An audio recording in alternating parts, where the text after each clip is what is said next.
I am Reverend Cindy Grimes, and I'd like to welcome, we've got some first-time visitors. Raise your hand if you're here for the first time today. Thank you for being here. We're just so thrilled. I've been here before. We're thrilled to have you here. We know there's lots of other places you could be this morning, and we appreciate your presence. And I'm just affirming and knowing that everyone takes something away from this morning, feeling like they were meant to be here, and this message was just for them. It is Easter Sunday. It's Easter Sunday. And we have a little bit different take on Easter and Jesus and New Thought than there is in Christianity. And so, to be honest with you, it's difficult for some of us in New Thought. I know for me, it's been tough, especially since I became a minister, to know how to meld my thoughts and to preach the message that, for certain holidays. And Easter is one of those. You see, because we believe in New Thought and here in Centers for Spiritual Living, that Jesus was not the great exception. In fact, we believe that Jesus was the great example. And that as the human gives way to the divine in all people, we eventually become that Christ nature. Christ was not Jesus' last name. You know that, right? We say he was Jesus the Christ. So he embodied the nature of one who understands their wholeness and their oneness with divinity. I especially have a difficult time with Easter, not because of Easter Sunday. I think it's a beautiful message. My problem is all this stuff leading up to Easter. I don't know if you all feel the same way. Thank God I was spared the reenactments this year. I didn't have to see the blood and the guts and the gore and think about the guilt and all the awful stuff that I kind of heard in traditional religion. I don't know if you all can relate to that, but I feel like, I came into this world, I didn't do anything wrong. Now I'm being blamed for the crucifixion of this amazing human being who lived 2,000 years ago, and now I'm supposed to feel guilty and bad about it. It just never set well. Just never. Anybody else? Yeah. It just was kind of a turnoff to me. So, at any rate, Easter Sunday is not about that, and that's not what I'm going to talk about this morning.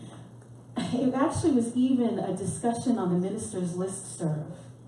There are ministers, lots of ministers in CSL. We all get email from one another. Like once a day I get maybe a dozen emails or more than that from the ministers. So it was big conversation. Someone put out the question and said, what are you all doing for Easter?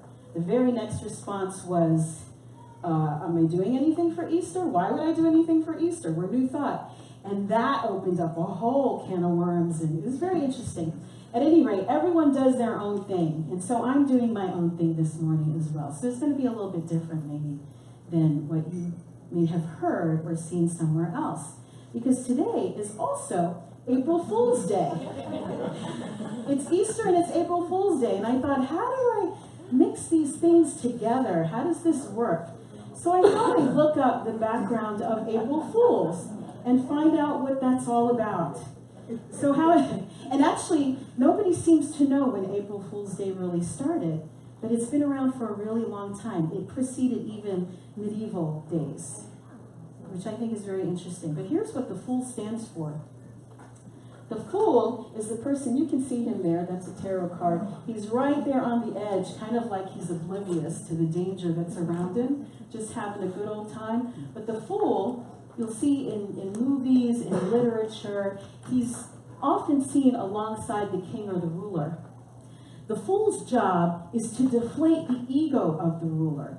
He kind of levels the playing field between the people with power and those without. The Fool uses humor to illuminate hypocrisy. You know what I'm talking about? Can you think of any people in our culture that kind of fit this bill? How many comedians, right? How many comedians do you know are speaking truth to hypocrisy? I have a favorite. His name is George Carlin. Anybody know Carlin? Yeah. Anybody know some Carlin this morning? And I have a couple of jokes from Carlin. One of them, well, this isn't a joke, but he said, I think it's the duty of the comedian to find out where the line is drawn and cross it deliberately. Yes. And how about this one? This is what he said about politics. Honesty may be the best policy, But it's important to remember that apparently by elimination, dishonesty is the second best policy.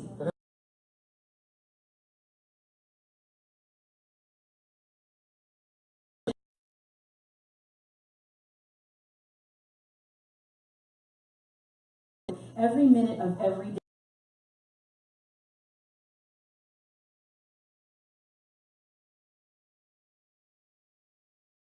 Of these things, he will send you to a special fool, right? Nobody pays attention to that. You can kind of cut to the heart of things when you play the fool. The fool is clever, he's wise, he speaks truth, and he challenges authority. And the fool is resilient. He doesn't care what other people think. He laughs at life's difficulty. He's just walking around like oblivious to whatever's going on around him. He's fun-loving, lives in the moment, is at peace with the paradoxes of life and with the dilemmas of life. So that's who the fool is. So I put in my Google, I thought I'd do a little search, and just plug in fool and Jesus and see if anything comes up. And what do you know? There is something called the holy fool. You see, because the fool in his full expression actually is really full of wisdom and great understanding.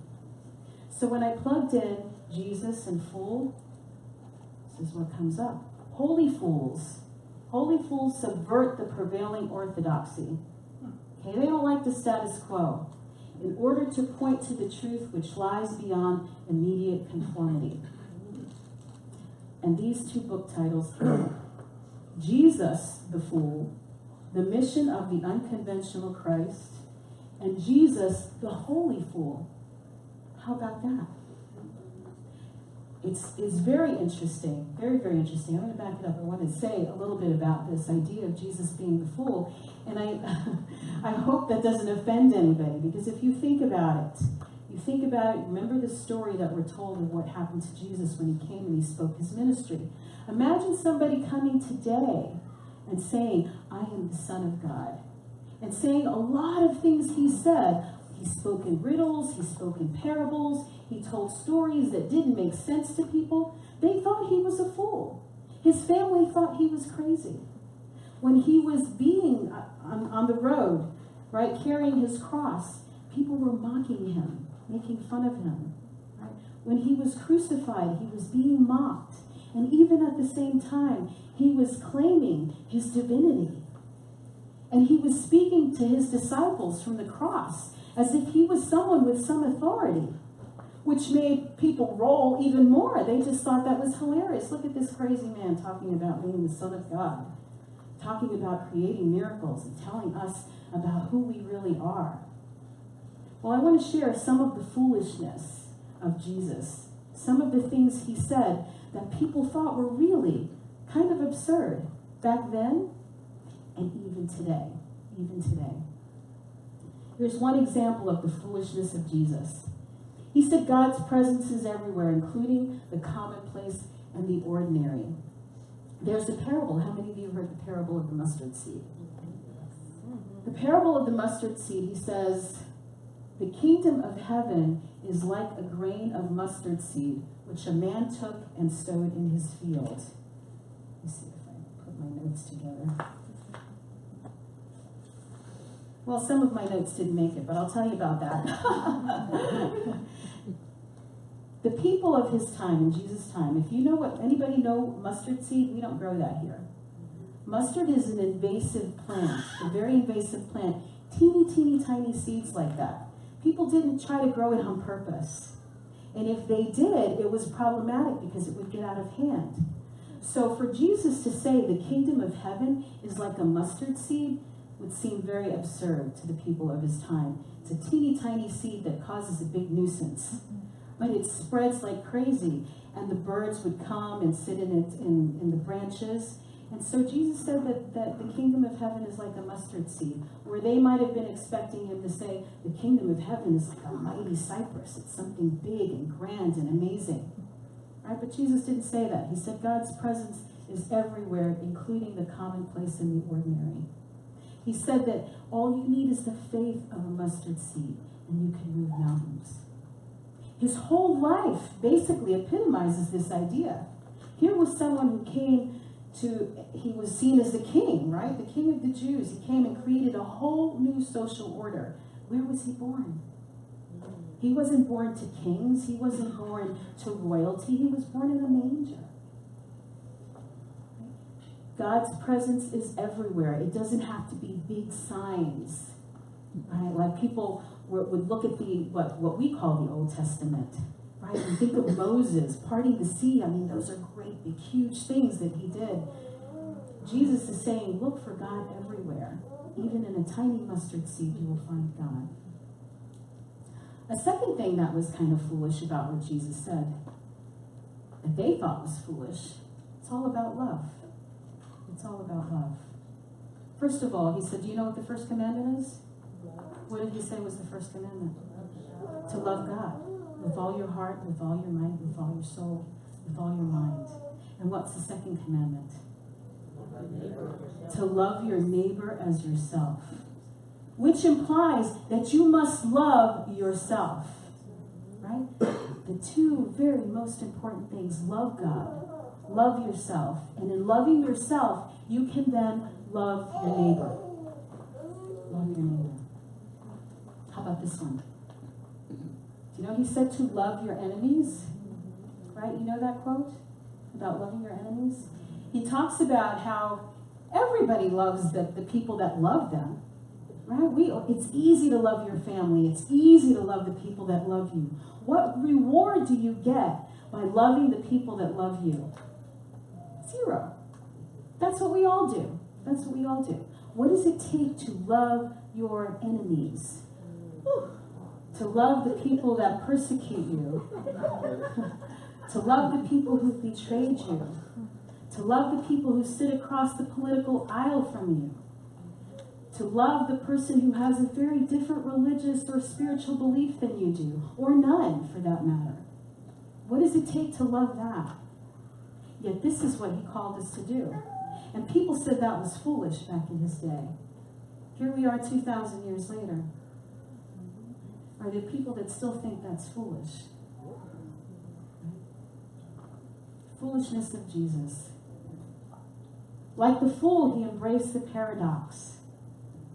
He said to be in the world, but not of it. What does that mean? Be in the world, but not of it. In New Thought, we know what that means. We live in this world, in this material world, but we are not of this world.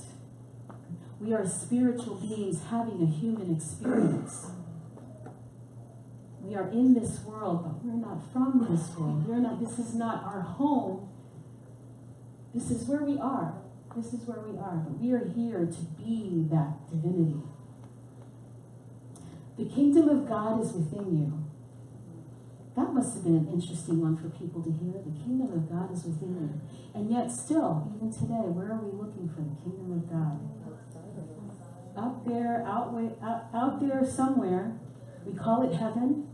We hope that we're going to get there maybe someday if we follow those 10 rules, right? That we will end up experiencing heaven. Jesus said you don't have to wait till then. Jesus said the kingdom of heaven is right here, right now. And where is it? Right inside of you. Probably the last place people want to look. We're going to look everywhere else for what makes us happy, for what makes us feel like we're in paradise, when it's right here, right now. Always has been, always will be. Jesus said, whoever wants to be the leader among you must be your servant. And whoever wants to be the first among you must be the slave of everyone else. That's an interesting one. Whoever wants to be the leader among you must first be the servant. Let me see if I have that quote. I think I just pulled everything out right before I certainly did. It's a great Bible quote. You can look it up.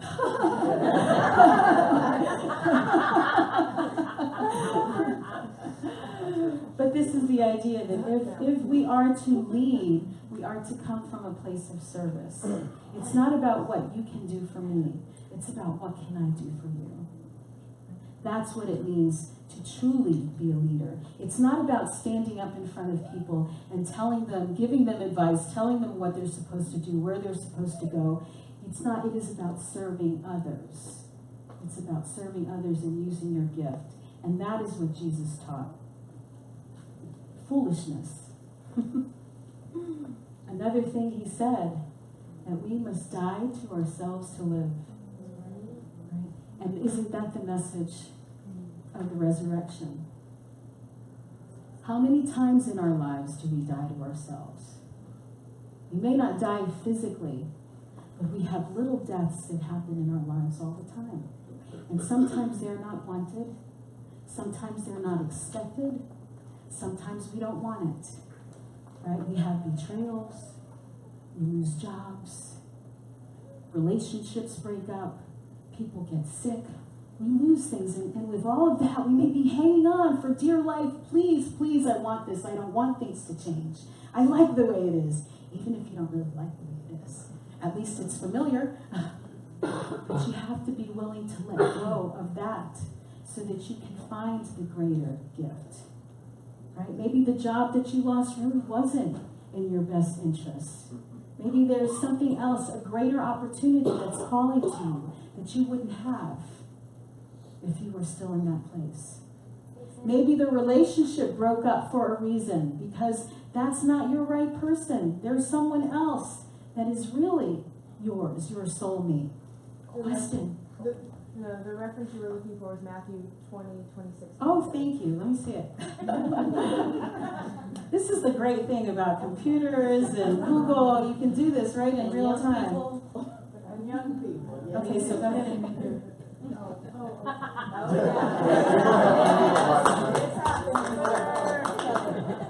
That's what happens when you volunteer. I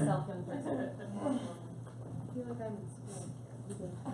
Alright, so Matthew 20:26-27 reads, "But it shall not be so among you, but whosoever will be great among you, let him be your minister. And whosoever will be chief among you, let him be your servant." Very good. Thank you.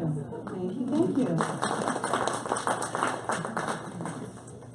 So paradox. It's the paradox.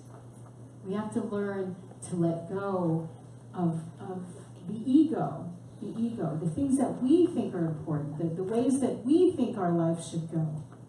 Especially when it's kind of getting pulled out from under you. Instead of having claw marks for trying to hang on to it, let it go.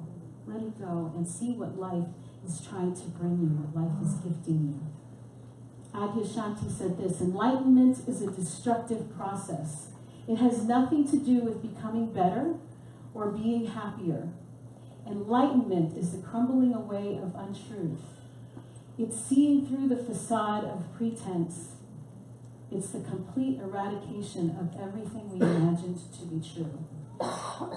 Sometimes we have to die in our old life so that we can rise into the new one, like the phoenix. Yes. Right? And that's the message of Jesus. It's difficult to think peace in the midst of pain, to rise to a consciousness of joy in the midst of grief, or to believe in good when evil seems more apparent. How true is that? How difficult is it when you're in tough times to spin it, right? To see the good, to see something positive. But that's exactly what we need to do. And the time when you feel like you have nothing to be grateful for, that's the time to dig deep and find something to be grateful for, because it will turn everything around for you. You see, even though it is difficult to think of peace and joy in the midst of our pain and our grief, the one who knew, Jesus the Christ, the one who knew, declared that we cannot serve two masters. We all know how difficult it is to turn from doubt to faith, yet this is exactly what he tells us to do.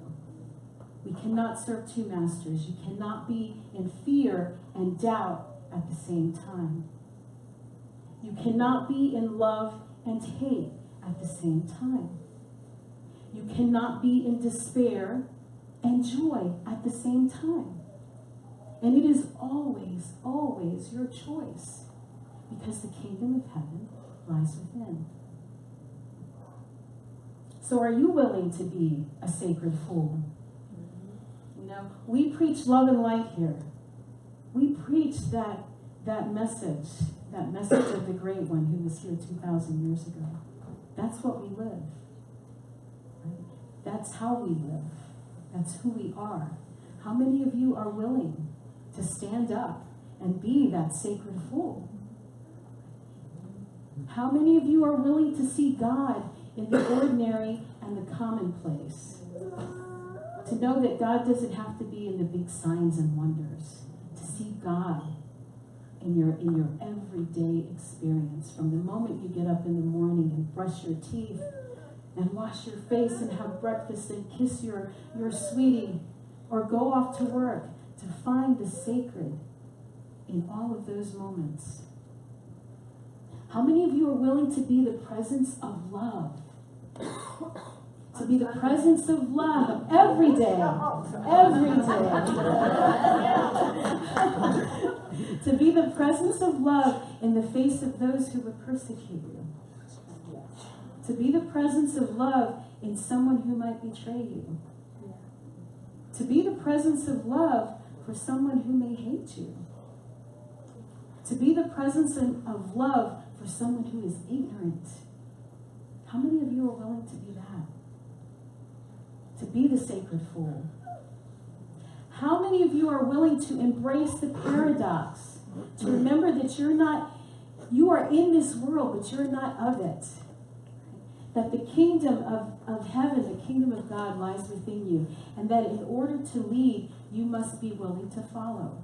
How many of you are willing to do that? How many of you are willing to die to yourselves, to the small version of who you think you are and what you think your life was supposed to be about? Die to that and open yourself up to the greater possibility. It takes courage. It takes a lot of courage. But you can do it like the fool. And have fun at the same time. It's always your option. Ooh, let me bring that back. See, we're part of a larger movement. We in Centers for Spiritual Living are part of a larger movement. And I think sometimes people look at us and think, you all are crazy, fools, preaching all that love and light. Don't you know how dangerous and crazy this world is out here? But we're here, we're part of a movement. And you and I, we didn't create it.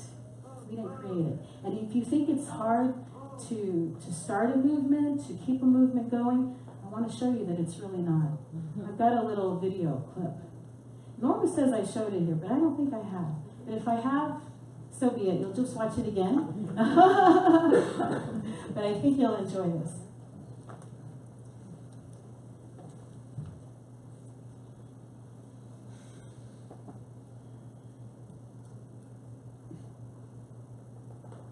You gotta hit play. If you've learned a lot about leadership and making a movement, then let's watch a movement happen, start to finish, in under 3 minutes and dissect some lessons.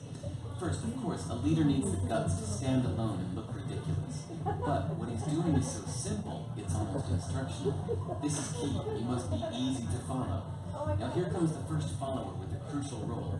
He publicly shows everyone else how to follow. Notice how the leader embraces him as an equal. So it's not about the leader anymore, it's about them, plural. Notice how he's calling to his friends to join in.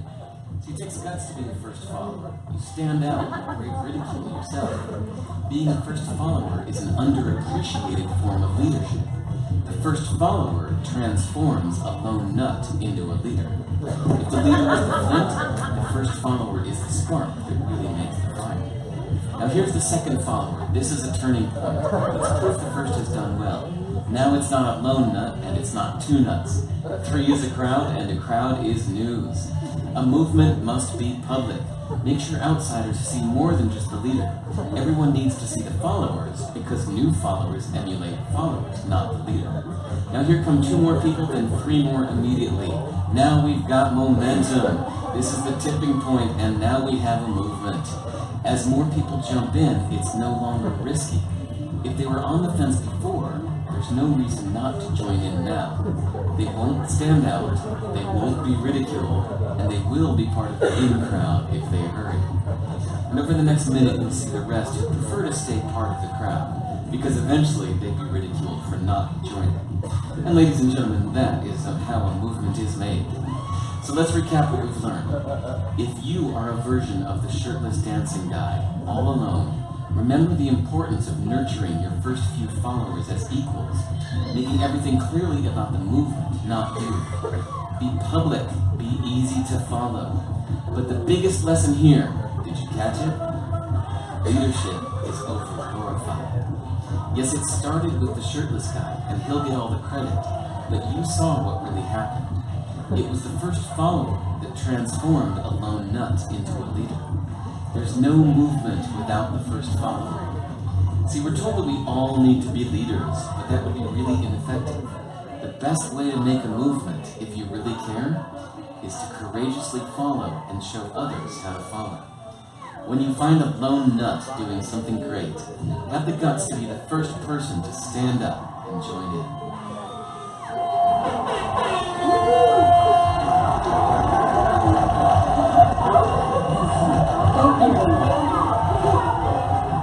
And that, ladies and gentlemen, is how we start a movement.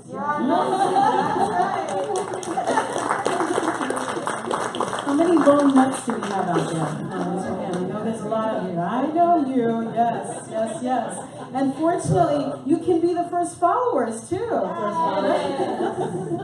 I want to share a little something with you about just Christianity, talking about the one who started the movement we celebrate today. Christianity is responsible for the way our society is organized and the way we currently live. So extensive is the Christian contribution to our laws, our economics, our politics, our arts, our calendar, our holidays, our moral and cultural priorities, that historian J.M. Roberts writes in The Triumph of the West. We could, none of us today, be what we are if a handful of Jews nearly 2,000 years ago had not believed that they had known a great teacher, that they had seen him crucified, that they'd seen him dead and buried, and then rise again. That comes from a book called What's So Great About Christianity by Dinesh D'Souza. That's a movement, you know, and we have a movement. See, we don't have to create it. It's been created for us already. Right? But we, within that movement, want to create a movement right here, right now, in our own town, in our own community. We want this to be a place of compassion. We want Ocala to be a city where people feel welcome, right? Where people from all walks of life can be appreciated and celebrated. You know, the movement that was created 2,000 years ago, utterly earth-shattering. Earth-shattering. Right? We don't have to be that big, though we are. Imagine what we could do, this group of people here, doing the things we spoke about this morning, living from love. Right? Living from love, treating everyone with love and kindness. Embracing the paradox. This is what we're called to do. This is what we're called to do, and this is what I ask you to join us in. Right? Your own resurrection, your own greatness. I think that brings us to our affirmation.